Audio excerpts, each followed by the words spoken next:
Come get some, baby. Day after Hell in a Cell. We're here in the studio. Another great edition of Come Get Some. Fresh off the heels of a great pay-per-view last night. Finally, something, a pay-per-view that was worthy of something. We saw some good matches. Not everything was great that we saw, but a lot of stuff was pretty good in there. I can't even speak today. I'm so happy about the way that it went. We finally got a clean win from somebody that we've been asking for. So let's dig right into this. I'm here with the professor. I'm Dr. Rips, Professor Wolvie, my main man, partner in crime here. We're criminals. I guess so. We're going to be on the fashion files next, although the fashion that we have is nobody can touch us. Nobody can touch us. Look at this hat. Come on. I get the little whoop. Yeah, come on. That's just so the baldness wouldn't gleam off of the lights here. But anyway, so we had a match on the pre-show. Chad Gable and Shelton Benjamin, they planted the seeds for this last week backstage segment against the Hype Bros, who were still bickering backstage. And we saw a decent match, but we knew how this was going to go. The Hype Brothers, of course, more dissension in the ranks, arguing during the match, and end up losing to Gable and Shelton Benjamin. What did you think of this one, and what do you think's happening? I feel like the original pitch for the Hype Brothers was probably the Meth Heads or something. I feel like, and they just, that's too bad. They just went with the Hype Brothers. Yeah. You knew it, like you said, you knew it was coming. Mm-hmm. So no big surprise there. But what's surprising me is that they keep dragging it out. Like eventually they're gonna have to break up. So how many more times are they gonna have arguments or? Like I said, either they're breaking up or they're both going to just turn into complete heels, which wouldn't be the worst thing, but I'd love to see Zack Ryder get a heel run. But nonetheless, Gable and Benjamin debuted a new finishing move. It was like a bulldog from the top rope. I would wish they would bring back. It was they threw a bulldog on him. I would like to see Grand Amplitude back. I love that. Matilda. I love Grand Amplitude. I think that's a great finishing move. And, it's gone now, I guess, just like the American Alpha are. So, but nonetheless, I guess Gable and Benjamin with a big win. Hype Bros, of course, can't get it together, so we'll see what happens on SmackDown Tuesday with this one. Opening match of the card, they were starting to bring down the Hell in a Cell during the pre-show. So the Usos against the New Day, Tag Team Championship match. It ended up being Big E and Xavier Woods against the Usos in what was actually, probably it could have even been match of the night. It was such a good, it was a physical, brutal match. One of the only Hell in a Cell matches you'll watch that you say, oh, well, this one didn't need blood. These guys were brutal with each other, with weapons, some high-flying moves, some big spots. What did you think about this one? If it hadn't been in a cell, the Hell in a Cell match, I probably would not have cared. Right. But because it was in Hell in a Cell, it was the first tag team match. Well, they say that, but I vividly remember. I vividly remember DX against. I want to say it was Legacy, like Ted DiBiase and Cody Rhodes, but whatever. I'm not into not into saying who's right or wrong here. But either way, it ended up exceeding my expectations. It made me want to see them wrestle more because Woods took a good beating. Woods was, to me, the star of the match. Yeah. He had some really good spots. Took a beating with the kendo stick, laid out some people. But the Usos winning. They keep flip-flopping this championship, but I like the fact that the Usos were in the penitentiary and they won. Yeah. And it... I was drinking my toilet wine. And well, I was just, thinking too, this is good even if they continue this thing going, because right now, if the New Day as baby faces go up against anybody else, who else is left for them to fight? There's the Fashion Police, but those guys are baby faces. The Ascension, they had a really weird Fashion Police last night with Breezango and the Ascension, where Breezango seems to have found something golden in a briefcase. But either way, glad the Usos won. The New Day were great in defeat. So nothing gets lost by either of them, and I'm sure we'll see them tangle again. Oh, I thought it was really awesome. But you know what isn't awesome? Prison. No. That's why I try my best to stay out of there. Pay my taxes, do what I'm supposed to do. Randy Orton and Rusev. Here we go again. This match was better than I thought it would be. They're two good guys. You're still, like I said, not invested in it. You see one guy win in 9 seconds, and you see the other guy win in 9 seconds. Great. Now what? Now we have the blow-off match, maybe, hopefully. But I think Rusev could have really used the win here. I feel like you should have a hot dog in your hand. Rusev loses to Orton again. Poor Rusev gets buried again. and Orton gets a win that he really doesn't need unless they're putting him back into the title picture, which I can't imagine another Jinder Orton feud. I was even seeing maybe some Shinsuke and Orton, but Orton wants to be a heel again, so we'll see if this starts something off, and maybe they can do something with Rusev. I hope. He's a big dude, and they're in need of big, good heels right now. Chef Rusev. Chef Boyar Rusev? Gourmet beatdown. Gourmet. It's something for his character. They need to do something for sure. Not invested in that one, but we did get a great match right after that. So before the show, Daniel Bryan is begged by Ty Dillinger to insert him into the match because he beat he beat Corbin last week. So Daniel Bryan, of course, obliges.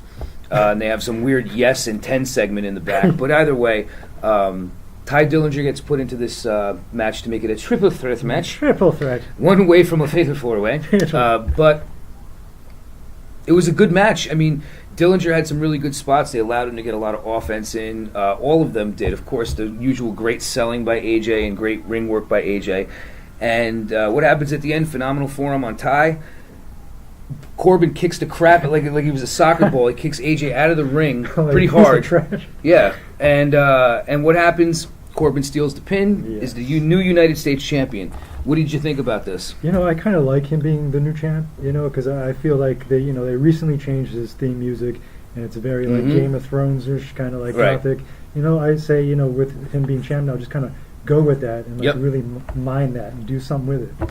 Yeah, I agree, and it's good to see. Maybe after Tuesday, I think they're gonna have a rematch, but it will be good to see AJ get back into the title picture. Maybe he'll get inserted into some matches with Jinder. Who knows? They should put Baron Corbin on one of those actual Iron Thrones, like in Game of Thrones, something crazy like that. Well, you gotta think about it this way. As crazy as this even sounds, they got to start gearing up for WrestleMania. I mean, in a way, they're only a month and a half, 2 months away from the Royal Rumble, a little over 2 months away from the Royal Rumble.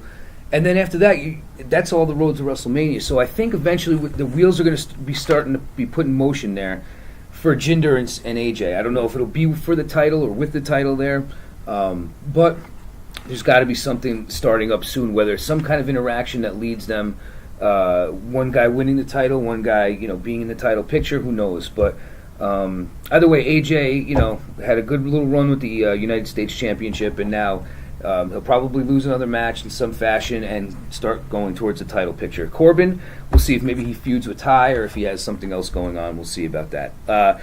Charlotte defeated Natalya, and it was by disqualification, so Natalya retains the title. Now, two things I did not know about this. They're the first women ever to compete for 4 different titles. The NXT Championship, the Divas title, the Raw Women's title, and now SmackDown's. Also, last night, Natalya beat the record for the most pay-per-view matches by a woman, beating Trish Stratus's old record. Okay. So, nonetheless, the match was decent, with them working on Flair's knee being the story, but Natalya ends up hitting her with a chair out of nowhere and getting DQ'd. So clearly this feud isn't over. What did you think about this one in the finish? Yeah, chair shot. It could have been a little better, a little something different there than just a DQ. I agree. I was waiting for Carmella to show up or something. That wouldn't have been the worst thing, and I think once Charlotte hurt her knee, I was thinking the same thing. Oh, she's going to win somehow, but she's going to be hobbled afterwards, and here comes Carmella. That's what I expected. Right, because, I think they're going to give Carmella the run soon, but I don't think she'll be the women's champion at WrestleMania, so I would imagine that's going to happen somewhat soon. But we'll see. Charlotte might be taking on Ronda Rousey. We'll see. You never know at this point. So I would imagine Carmella will be cashing in at some point soon. But a lackluster finish to this one, and we'll see these two tangle again for sure. Fashion Files, like we discussed before, were on. It was not really the funniest episode of it. Just a bunch of Ascension crap. One thing that they did was had a casting thing for the Tooth Fairy 3, and they had Cesaro's picture up, which was pretty funny. The next match of the night we saw was WWE Champion Jinder the Maharaja Mahal taking on Shinsuke Nakamura for the WWE Championship. Now, a lot was not expected of this match. I think people are really starting to sour on Jinder, and I think it's because of all the finishes, but his ability, maybe his moveset is not the greatest. I'm watching the match, and I was entertained by it, thinking the whole time Jinder would win because they got this tour coming up in India. Just hoping that he would get a clean win. Not even really caring what it would do to Shinsuke. Just hoping that he would get a clean win so that it would kind of solidify his character, and he didn't need to do it with the Singh brothers. And that's exactly what happened. Singh brothers get kicked out, so you think maybe Jinder's going to lose, and he actually gets a clean victory. What did you think of this, and what does this do for Shinsuke, though? I don't know about Shinsuke, but I mean, it was cool because Jinder just beat clean a guy who beat Cena clean. That's pretty big. And Orton. Yep. I didn't even think about it that way. That's very true. And, I think it goes a long way for Jinder, hopefully. It depends if they have another match with these two right now. I tend to think that they won't, but, he got beat clean. What can you say now? I feel like Shinsuke's at home watching Billie Jean video, just crying. He's got the Michael Jordan meme in his face. Yeah, I mean, it'll be time. It's not Shinsuke's time yet. He just came up recently, so I think they're saving that for Mania, the AJ Styles thing. But nice little feud. Not really the best chemistry between the two. Not the best story with the racism. No, I mean, it wasn't the best story either, or best lead up. It was kind of like a forced thing. Like Shinsuke won the number one contenders match, so it was like, okay, now and then they had the match last time where there was interference, and this was the rematch. So not sure if they're going to do this one again with Mahal against Nakamura, but I was actually very happy to see Jinder get the win, and I'm hoping that they can build off of this with some more of those, and hopefully Shinsuke can kind of just dust it off and come back and have some great matches. I don't know who they're going to put him against. It almost sounds like AJ may even be taking on Sami Zayn because he made some comments last night. I don't know why I'm going back to this now, but he made some comments last night about how KO didn't beat Shane, Zayn did, and if Shane needs help when he comes back, he'd be willing to fight. So it almost sounds like they may even do a tag team match, possibly for Survivor Series, AJ and Shane against Owens and Zayn. That sounds Shane and Zayn, Owens and AJ. Owens, yeah. With the Shield reunion coming up now, KO and Shield. Oops, did I spoil something? Anyway, we'll talk about that at another time. Bobby Roode against Dolph Ziggler, the buffer match before the main event, which actually shouldn't have been a buffer match. I think this should have been where, maybe the Fashion Files played, or even Orton versus Rusev at this point. But Roode against Ziggler, pretty good match. Ziggler loses it after he loses to Roode. Couple roll-ups in a row, cool little spot, like 4 roll-ups, and finally Roode gets the last laugh. Ziggler gives him the zigzag right after. What did you think of the ending of this match? It was cool. I mean, I was expecting the intro, though, like, how he came in and he didn't have the music, really. I was expecting him to steal Roode's entrance or something, because that's what he's kind of been, riffing on intros, but I kind of wanted Roode to come down on one of those Roombas and just like vacuum the ramp and come down at the same time. I mean, it looks like it's one of his spinner pedestal things. So yeah, that's maybe for next time. I thought it was perfect. Not so much glorious. I thought it was glorious for the reason. This being the reason, Ziggler finally gets a loss that doesn't feel like a loss for him. Him being the heel, he was cheated out of the win with a holding of the tights. Number one, Roode doesn't lose, so he doesn't lose anything. Ziggler loses, but by cheating and on a fluke roll-up with the tights grab. But he gets the last laugh. So even though in loss, he ended up coming out stronger. True. He hit him with the zigzag afterwards. And I'm glad this feud will continue, and it's not so much, all right, here's a new guy, let's just give him the Ziggler, and maybe they'll build something out of this. His music came on, and then you heard the screech, and it just stopped. And he just walked out with a cocky attitude. Drinking a beer. Listen, that would be great. Yeah. Come out just not giving a crap what he's doing. Just come out like, cigarette in his mouth. No, but seriously, build off of that somehow. Give him a mean streak. Let him talk. Let him be honest. And I think that would be where he's at his best. Let me tell you something. Yeah. Listen, Vince. Yeah. But either way, I'm excited to see this one build. At least there's a story behind it. Dolph doesn't like all these elaborate things. I've been wanting a chance, and all you guys want is an entrance and music and fanny pack. Fanny pack. And it's a good build, because then Roode is the anti that. He's the guy. Well, I'm glorious, but I can also back it up. So it's like, well, screw you, pal. I've been doing this for years. Who the hell are you? And it's a build. It's something. It's a story. And two guys who can actually make the story happen and tell it in the ring. So looking forward to seeing where this one goes. Now, the main event of the night, obviously, the Hell in a Cell match between Kevin Owens and Shane McMahon. Now, Shane comes out first. His family's sitting in the front row, so you know at some point KO is going to be making some references at him. And it's like torture for those. Yeah, I mean, it's the second time that he's put his kids in the front row to see him crash through a table from like 30 feet above. But next time, just make his kids throw him off the top. Just put his kids right next to the table. You can pause it and hear, "Daddy." Oh my God, that's awful. Yeah, it's terrible. But another very good match. I even screamed out, "Father!" Yeah. They think they fought a little too long at the top of the cage for a couple minutes too long there, but great drama in the match, some real high spots, some great moves. You got the coast to coast from Shane with the garbage can, as he always does, and of course you got the couple spots at the end of the match where Owens gets knocked off the side of the cage, goes through the announce table. Shane comes down, puts him on another announce table, and goes to the top. And does his usual thing. He leaped off, and this one looked 10 times worse than when he hit at WrestleMania, because I think there was some kind of inflatable thing under the table at WrestleMania or whatever they said. King Kong Bundy.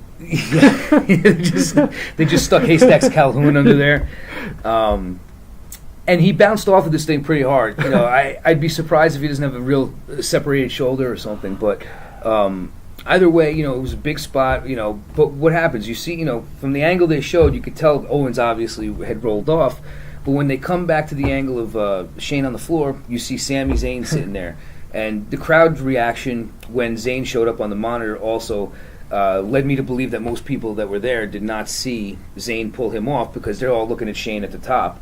So they're probably not even seeing Zayn run out or come from under the ring wherever he was. However, he pulls him off, and you see him with that perplexed, overselling as he usually does. But good story. I mean, where's this come from? He blew off Shane last week on SmackDown. Maybe it's just you guys aren't giving me an opportunity. I'm with this guy. This is my longtime friend, or even though we hate each other, who knows? They've had so much history, but. Nonetheless, I'm so happy to see that they're doing something with him, and that he was part of the main event in some way, and a character change would be so great for a guy like him who's so hokey, and now he can be just like AJ. AJ, besides being the greatest wrestler that they have, but when he first got there, it was just real hokey, kind of his interviews. Oh, shucks. And then when he became a heel, he really came into it. Same with Charlotte. Charlotte was, when she was first there, was not that great. And when she became a heel, all of a sudden was like this totally different person. I am hoping for the same with Sami, but nonetheless, Owens gets the pin. Sami drags him over on top of Shane, knocks paramedics out of the way, and ref counts to 3, and you've got a winner, Kevin Owens. So does KO get a shot at Jinder Mahal? Does AJ go after Sami? Where do we go from here?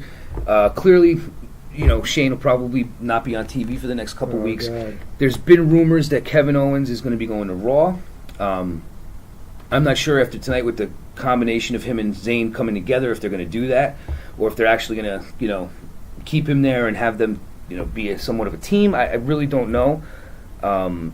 If they're planning on doing Survivor Series with the 4 of them, then that wouldn't work. But I've heard that he may be going to Raw, so we're not sure what's going on there yet. But all in all, I mean, I would say that most of the matches delivered last night. What would you say? Yeah, I mean, I got to tell you, as crazy scary as it looked, for Shane to be on top there, can you imagine him being up there and looking down? I can't even imagine. Listen, I'm afraid of heights to a certain degree. I'm not I don't quiver, but it's hard for me to look over the edge of something really high sometimes, right. And so something like that where he's, and there's nowhere to go. I mean, no.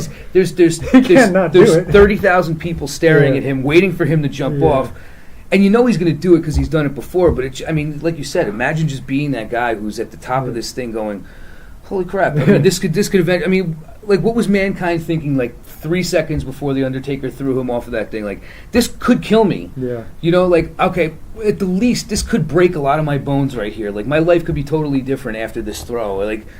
It's just, it's mind-boggling. But these guys do it for entertainment, and that's why we're here. We love them. I mean, honestly, I don't have a fear of heights, but putting up the green screen for this show, I was on the chair, and it was only what green screen? We're really standing in front of a ring. I was standing on the chair. Our secrets. Oh, man.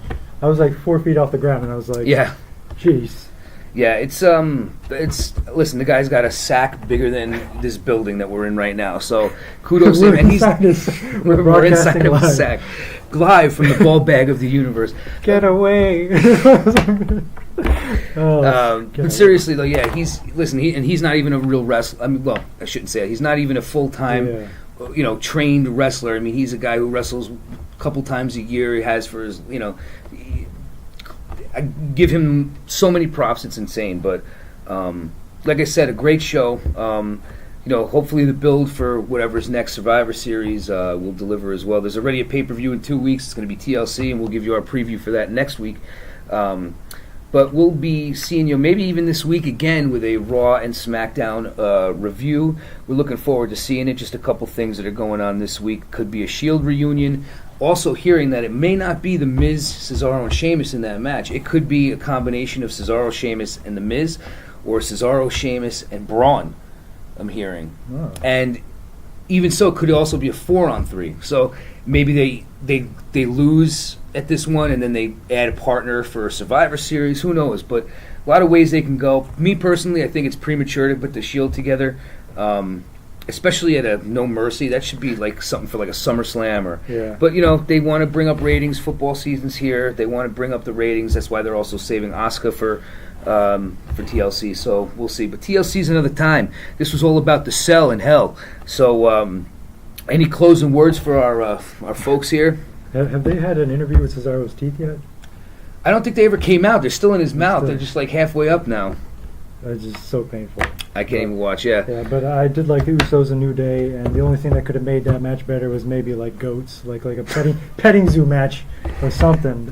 Petting zoo match? It sounds like something that New Day would do. I'm surprised they haven't done it yet. Well, they had all different colored trombones that they were beating the hell out of the Usos with. Their look at the pretty colors. Different colored kendo sticks. So it was a very entertaining match. I think that was, for me, my favorite match of the night. There were some good spots in the Shane and Owens match, but I think that those guys really brought it.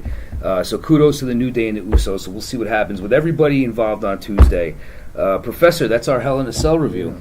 Can't wait to do TLC.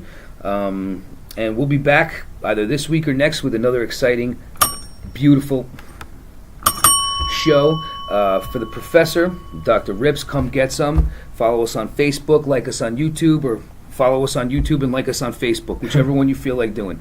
Either way, we'll see you guys next time.